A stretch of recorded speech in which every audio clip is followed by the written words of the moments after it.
Hi friends, welcome to Shami's kitchen. എല്ലാവർക്കും സുഖമാണല്ലോ. ഇന്നത്തെ നമ്മുടെ സ്പെഷ്യൽ എന്ന് പറയുന്നത് എല്ലാവർക്കും സുലഭമായിട്ട് വീട്ടിൽ തയ്യാറാക്കി എടുക്കാൻ പറ്റുന്ന വളരെ രുചികരമായിട്ടുള്ള നല്ലൊരു ബട്ടർ ഷിഫോൺ കേക്കിൻ്റെ റെസിപ്പിയാണ് കേട്ടോ. അപ്പോൾ ഈ വീഡിയോ ഇഷ്ടമായാൽ ഇതൊന്ന് ലൈക്ക് ചെയ്യാനും കൂടെ തന്നെ സബ്സ്ക്രൈബ് ചെയ്യാനും ആ തൊട്ടടുത്ത് കാണുന്ന ബെല്ലൈക്കൻ്റെ ഓള് മറക്കാതെ കൂടെ ഒന്ന് പ്രസ് ചെയ്തേക്കണേ. എന്നാൽ ശരി, ഇതെങ്ങനെയാണ് തയ്യാറാക്കുന്നത് വേഗം ഒന്ന് കണ്ടു നോക്കാം. നമ്മുടെ ഈ കേക്ക് തയ്യാറാക്കിയെടുക്കാനായിട്ട് ഞാനിപ്പോൾ ഒരു ബൗളൊന്ന് എടുത്ത് വെച്ചിട്ടുണ്ട്. അതിലേക്ക് നമുക്ക് ആദ്യം ചേർത്ത് കൊടുക്കേണ്ടത് ഇതുപോലെ ഒരു 100 ഗ്രാം അളവിൽ ബട്ടർ എടുത്തിട്ടുണ്ട്. നന്നായിട്ടൊന്ന് ഉരുക്കി എടുത്തിരിക്കുകയാണ്. ചൂടൊന്നുമില്ല, റൂം ടെമ്പറേച്ചറിലുള്ള ബട്ടറാണ്. ആ ബട്ടർ നമുക്ക് ഇതിലേക്ക് ചേർത്ത് കൊടുക്കാം. കൂടെ തന്നെ ഇതിനോടൊപ്പം പിന്നെ നമുക്ക് വേണ്ടതാണ് ഒരു 60 ml അളവിൽ പാലും കൂടി. പശുവിൻ പാലാണ് ചേർത്ത് കൊടുക്കുന്നത്. റൂം ടെമ്പറേച്ചറിലുള്ള പശുവിൻ പാലാണ് നമുക്ക് ആവശ്യമായിട്ടുള്ളത്. പാലും ചേർത്ത് കൊടുത്തിട്ട് നന്നായിട്ട് ഇനി ഇതൊന്ന് ബീറ്റ് ചെയ്ത് മിക്സ് ചെയ്ത് കൊടുക്കുകയാണ്. നന്നായിട്ടൊരു ഹാൻഡ് വിസ്ക് വെച്ചിട്ടോ അല്ലാന്നുണ്ടെങ്കിൽ വേറെ എന്തെങ്കിലും ഒരു സ്പെഷ്യല കൊണ്ട് നല്ലതുപോലെ തന്നെ ഒന്ന് ബീറ്റ് ചെയ്ത് കൊടുക്കാം. ഇതുപോലെ നമ്മുടെ പാലും അതുപോലെ തന്നെ ബട്ടറും ഒക്കെ നന്നായിട്ട് ഇതുപോലെ ഒന്ന് തിക്കായി വരണം കേട്ടോ. ആ ഒരു രീതിക്ക് വേണം ഒന്ന് മിക്സ് ചെയ്ത് കൊടുക്കാനായിട്ട്. ഇതുപോലെ ഒന്ന് ബീറ്റ് ചെയ്ത് കഴിഞ്ഞാൽ പിന്നെ വേണ്ടത് നമുക്കിതിലേക്ക് വേണ്ടത് ആകെ 4 മുട്ടയാണ്. റൂം ടെമ്പറേച്ചറിലുള്ള 4 മുട്ട. അതിൽ എഗ് വൈറ്റ് ഇതുപോലെ സെപ്പറേറ്റ് ആക്കി എടുക്കണം. അതുപോലെ തന്നെ എഗ് യോക്കും സെപ്പറേറ്റ് ആയിട്ട് മാറ്റണം. ഇതുപോലെ എഗ് യോക്ക് മാത്രം നമ്മുടെ ഈ ബട്ടറിലേക്ക് ചേർക്കാവുന്നതാണ്. എഗ് യോക്കും ചേർത്ത് കൊടുത്തിട്ട് നന്നായിട്ടിനെ വീണ്ടും ഇതെല്ലാം കൂടി ഒന്ന് യോജിപ്പിച്ച് കൊടുക്കാം. നന്നായിട്ട് ഹാൻഡ് വിസ്ക് വെച്ചിട്ട് ഒരു 2 മിനിറ്റോളം നമുക്ക് ഒന്ന് ബീറ്റ് ചെയ്ത് കൊടുക്കാവുന്നതാണ്. ഈ ഒരു രീതിക്ക് നന്നായിട്ട് തന്നെ ഞാനതൊന്ന് മിക്സ് ചെയ്ത് കൊടുത്തിട്ടുണ്ട്. ഇനി നമുക്കിതിലേക്ക് വേണ്ടത് ഒരു അരിപ്പ ഇനി നമുക്കിതിന് മുകളിലേക്ക് വെച്ച് കൊടുക്കാം. കൂടെ തന്നെ 1 കപ്പ് അളവിൽ മൈദാമാവ് എടുത്തിട്ടുണ്ട്. 125 ഗ്രാം അളവിലാണ് കേട്ടോ മൈദാമാവ് എടുത്തിട്ടുള്ളത്. അത് ചേർക്കുകയാണ്. കൂടെ തന്നെ ഇതുപോലെ 1 ടീസ്പൂൺ അളവിൽ ബേക്കിംഗ് പൗഡറും കൂടി എടുത്തിട്ടുണ്ട്. അതും കൂടി ചേർക്കാം. ഇനി ഇത് രണ്ടും കൂടി നല്ലതുപോലെ ഒന്ന് അരിച്ച് നമുക്കിതിലേക്ക് ചേർക്കാവുന്നതാണ്. ഇനി നമുക്കിത് നല്ല രീതിയിൽ തന്നെ വിസ്ക് കൊണ്ടൊന്ന് ബീറ്റ് ചെയ്ത് കൊടുക്കാവുന്നതാണ്. കട്ടയൊന്നും ഇല്ലാത്ത രീതിയിൽ നന്നായിട്ടൊന്ന് മിക്സ് ചെയ്ത് കൊടുക്കാം.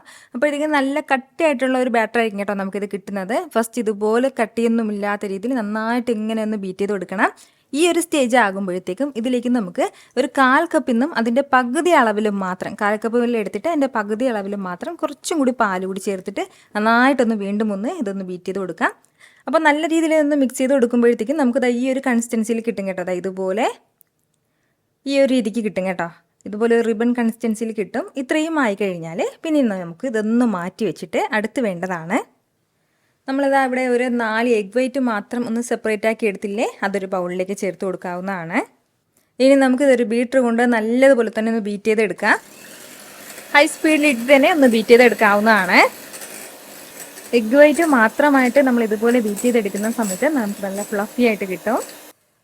ഏകദേശം 1 മിനിറ്റ് മാത്രമേ ഞാനിപ്പോൾ ഒന്ന് ബീറ്റ് ചെയ്ത് കൊടുത്തിട്ടുള്ളൂ. ഈ ഒരു സമയം ആകുമ്പോഴത്തേക്കും ഇനി വേണ്ടതാണ് 1 കപ്പ് അളവിൽ പഞ്ചസാര പൊടിച്ചത് എടുത്തിട്ടുണ്ട്. നമ്മൾ മാവ് അളന്നെടുത്ത അതേ കപ്പിൽ തന്നെ 1 കപ്പ് പഞ്ചസാര പൊടിച്ചത് എടുത്തിട്ടുണ്ട്. അത് ഇതിലേക്ക് ചേർക്കാം. പകുതി അളവിൽ ചേർത്ത് കൊടുത്താൽ മതിയാവും. മുഴുവൻ പഞ്ചസാര ചേർക്കരുത്. ഇതുപോലെ പഞ്ചസാര പൊടി വേണം ചേർക്കാനായിട്ട്. പഞ്ചസാര പൊടിച്ചതും ചേർത്ത് കൊടുത്തിട്ട് വീണ്ടും നന്നായിട്ടൊന്ന് ബീറ്റ് ചെയ്ത് എടുക്കാവുന്നതാണ്. 1 മിനിറ്റ് അല്ലെങ്കിൽ 2 മിനിറ്റ് മാത്രം ഒന്ന് ബീറ്റ് ചെയ്തെടുത്താൽ മതിയാവും. അപ്പോൾ ഈ ഒരു രീതിക്ക് ഒന്ന് ബീറ്റ് ചെയ്ത് കഴിഞ്ഞാൽ പിന്നെ ബാക്കിയുള്ള പഞ്ചസാര പൊടിയും കൂടി ചേർത്ത് കൊടുക്കാം. ഇതിനോടൊപ്പം തന്നെ ഒരു 2 ടീസ്പൂൺ അളവിൽ വാനില എസൻസും കൂടി ചേർത്ത് കൊടുക്കുന്നുണ്ട്. അപ്പോൾ നമ്മൾ 4 മുട്ട എടുത്തതിൻ്റെ പേരിൽ ആ മുട്ടയുടെ ഫ്ലേവർ ഒട്ടും തന്നെ ഇല്ലാതിരിക്കാനാണ് 2 ടീസ്പൂൺ അളവിൽ വാനില എസൻസ് ചേർത്തിട്ടുള്ളത്. ഇനി വീണ്ടും നമുക്ക് നല്ലതുപോലെ തന്നെ ഒന്ന് ബീറ്റ് ചെയ്തെടുക്കാം. ഒരു മീഡിയം സ്പീഡിലിട്ടിട്ട് ഇനി നമുക്ക് നല്ലതുപോലെ ബീറ്റ് ചെയ്തെടുക്കാവുന്നതാണ്. ഏകദേശം ഒരു 3 മിനിറ്റോളം മാത്രം മതിയാവും. കൂടുതൽ സമയത്ത് നമ്മൾ ബീറ്റ് ചെയ്തരുത്. എങ്കിൽ പിന്നെ നമ്മൾ ആ ഒരു റിബൺ കൺസിസ്റ്റൻസി അങ്ങ് പോയി കിട്ടും കേട്ടോ. അപ്പോൾ അതങ്ങനത്തെ കട്ടയായിട്ട് പോകും. ആ ഒരു സ്റ്റേജ് വരരുത്. നമ്മളിങ്ങനെ എടുക്കുന്ന സമയത്ത് റിബൺ പോലെ ഇങ്ങനെ വീഴണം കേട്ടോ നമ്മുടെ ഈ മുട്ടയുടെ ഈ ഒരു മിക്സ്. അപ്പോൾ അതായത് ഒരു 3 മിനിറ്റോളം ആയിട്ടുണ്ട്. നന്നായിട്ട് ഇനി ഫ്ലഫി ആയിട്ട് നല്ല വൈറ്റ് കളറിൽ കിട്ടിയിട്ടുണ്ട്.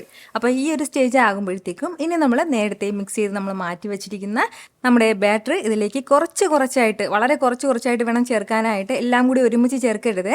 കുറച്ചായിട്ട് ചേർത്തിട്ട് ഹാൻഡ് വിസ്ക് വെച്ചിട്ട് നമുക്കൊന്ന് മിക്സ് ചെയ്ത് എടുക്കാവുന്നതാണ്. സ്പാച്ചുലയുടെ ആവശ്യമില്ല. ഇതുപോലെ ഈ ഒരു വിസ്ക് വെച്ചിട്ട് തന്നെ നമുക്ക് കട്ടയില്ലാതെ നല്ല എളുപ്പത്തിൽ വളരെ പെട്ടെന്ന് ഇതിൻ്റെ കൂടെ ലയിച്ച് ചേർന്നോളും കേട്ടോ. പെട്ടെന്ന് തന്നെ ഇത് നന്നായിട്ട് ഒന്ന് മിക്സായി കിട്ടും. അപ്പോൾ ബാക്കിയുള്ളത് കുറച്ചായിട്ട് ഇതുപോലെ ചേർത്ത് കൊടുത്തിട്ട് നന്നായിട്ട് തന്നെ ഒന്ന് മിക്സ് ചെയ്തെടുക്കാം നമുക്ക്. നമുക്കിതുപോലെ ഒരു ബീറ്ററിന് പകരം ഹാൻഡ് വിസ്ക് വെച്ചിട്ടുണ്ടെങ്കിൽ നമ്മുടെ ഈ എഗ് വൈറ്റ് നമുക്കിതുപോലെ ഒന്ന് ഫ്ലഫിയാക്കി എടുക്കാൻ പറ്റും. പക്ഷേ അതിന് കുറച്ചധികം സമയം നമ്മൾ നന്നായിട്ടൊന്ന് ബീറ്റ് ചെയ്തെടുക്കേണ്ടി വരും കേട്ടോ. അപ്പോൾ ഏകദേശം ഒരു അരമണിക്കൂറോളം നമ്മളിങ്ങനെ മിക്സ് ചെയ്തുകൊണ്ടിരിക്കണം. അപ്പോൾ അതിനേക്കാളും എളുപ്പം ഇതുപോലെ ബീറ്റർ ഉണ്ടെങ്കിൽ എളുപ്പത്തിൽ ഒരു 5 മിനിറ്റ് കൊണ്ട് തന്നെ ഈ ഒരു രീതിക്ക് നമുക്ക് ആയി കിട്ടും.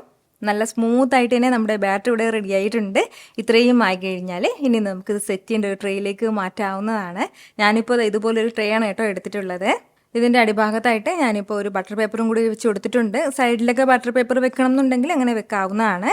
അപ്പോൾ നമ്മുടെ ബാറ്ററൊക്കെ ഇതുപോലെ ഒന്ന് ചേർത്ത് കഴിഞ്ഞാൽ പിന്നെ ഇനി നമുക്ക് ഇതുപോലൊരു സ്ക്യൂറും ഉണ്ട്, നന്നായിട്ട് ഒന്ന് വരഞ്ഞു കൊടുക്കാവുന്നതാണ്. ആ സൈഡിലുള്ള എയർ ബബിൾസൊക്കെ ഒന്ന് മാറിക്കിട്ടാനാണ്. അതിനുശേഷം നന്നായിട്ട് നമുക്കൊന്ന് തട്ടിക്കൊടുക്കാം കേട്ടോ. കൈവച്ചിട്ട് നല്ലതുപോലെ തന്നെ ഒന്ന് പതുക്കെ തട്ടിക്കൊടുക്കാവുന്നതാണ്. പതുക്കെ തട്ടി കൊടുത്താൽ മതിയാവും. ആ എയർ ബബിൾസൊക്കെ ഒന്ന് പുറത്ത് പോകാനാണ്.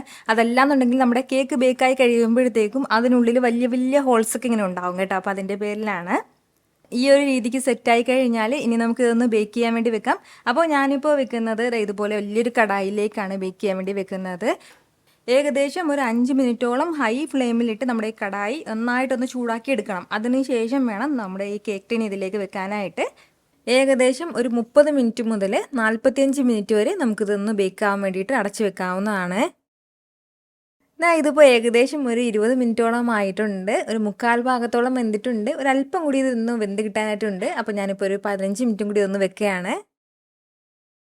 ഇതിപ്പോൾ ഒരു 35 മിനിറ്റോളം ആയിട്ടുണ്ട്. ഇനി നമുക്കൊരു സ്ക്യൂറോ ഉണ്ടോ അല്ലാന്നുണ്ടെങ്കിൽ നൈഫ് ഉണ്ടോ ചെറുതായിട്ട് സെൻറ്ററിൽ ഒന്ന് കുത്തി നോക്കുമ്പോഴത്തേക്കും അതിലൊന്ന് ഒട്ടിപ്പിടിക്കാതെ വരുമ്പോഴത്തേക്കും പെർഫെക്റ്റ് ആയിട്ട് നമ്മുടെ കേക്ക് ഒന്ന് വെന്തിട്ടുണ്ടാവും. അപ്പോൾ ഇത്രയും മതിയാവും. ഇനി നമുക്ക് നേരെ തന്നെ ഇതെടുത്ത് മാറ്റാവുന്നതാണ്. ഈ ചൂടോടുകൂടി തന്നെ ഈ ട്രേയിലേക്ക് ഇത് വെക്കരുത്. എങ്കിൽ പിന്നെ ആ ട്രേയുടെ ആ ചൂട് കൊണ്ട് ഇതിന് സൈഡ് കംപ്ലീറ്റ് ആയിട്ട് ഇങ്ങനെ കളറും മാറിപ്പോകും കേട്ടോ. അപ്പോൾ അതിൻ്റെ പേരിൽ ഉടൻ തന്നെ നമുക്കൊന്ന് തിരിച്ചിടാവുന്നതാണ്.